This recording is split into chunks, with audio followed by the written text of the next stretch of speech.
Ladies and gentlemen, good evening and welcome to this channel. On Monday, the Supreme Court will have to give a verdict on the presidential general election that was held on the 9th of August. And today, the first petitioner, the Right Honorable Raila odinga, was presented by a good number of lawyers in the Supreme Court, and I want to give you the issues that I have followed and have seen carry some weight on matters petitioning the results of the general election as announced by the IBC.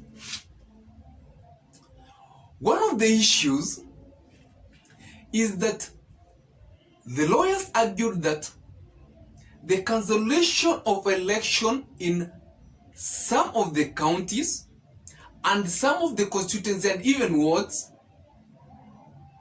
affected the outcome of the general election. Remember that during the general election, when they were being held, gubernatorial elections for Mombasa and Kakamega and some constituencies were cancelled, and the petitioner's lawyer argued that the way the general election, these elections were cancelled, they were Raila Odinga stronghold, and they went further to state that some of these elections began as late as noon. So this discouraged some people from turning out to vote. They even said that there was a difference of 4 to 3% as compared to neighboring counties or constituencies that were not interrupted. I think it's one of the issues that the Supreme Court will give a look on. The next issue that I feel that was well presented is the difference of votes in the gubernatorial or in the other seats and the presidential votes. For example, the lawyers argue that in some counties, the number of votes cast for, let's say, the governor seat had a difference of about 20,000 votes when compared to the presidential votes cast. To make you understand, my viewer, what they meant here is that when you have counted the number of votes that were cast in a county, for instance, let's say that a county, for example, a county has 100,000 people who turned out to vote for a governor. We expect that the 100,000 people should also have voted for the president. But the case here is that we have 100,000 people voting for the governor, but 123,000, an extra about 20 to 30,000 people are having voted for the president. And that is one of the issues that came out. The next issue that was presented today that I feel carries some weight is the issue of the 4 commissioners and the issue of Chepkati as the chairman of the IBC and his mandate. Remember that during the release of the presidential election, the 4 commissioners came out and said they were not part of the results that were being announced. And a lawyer came up and explained that the role of IBC as a commissioner, is to tally the results. So as a commission, they should come out and tally the results. And the role of Wafula Chebukati as the commission chairman is to announce the results that have been tallied by the commission. So the tallying exercise should be done with all the commissioners. And the fact that Chebukati as a chairman has the right to announce the results, he should announce the results that have been tallied by the commission, which comprises of all the commissions. But I think a judge asked a question on that we all saw the commissioners announcing the results until the 11th minute. Why shouldn't they have brought up those issues early enough? What evidence do we have on that? Why should the issues be? Because the same commissioners are the one who were reading the results in the Bomas of Kenya, and everybody saw that. What happened towards the end?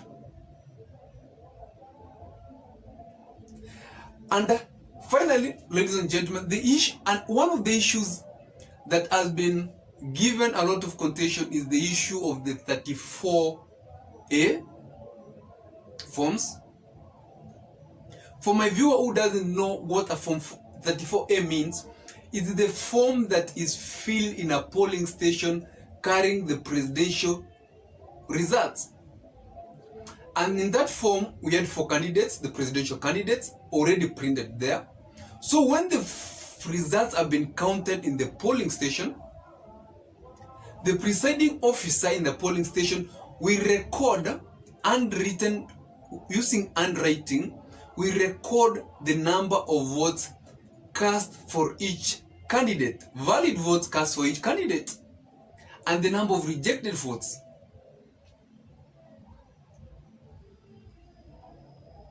The petitioner lawyers argued that some of these forms were hacked and changed before they were submitted to the IBC public portal.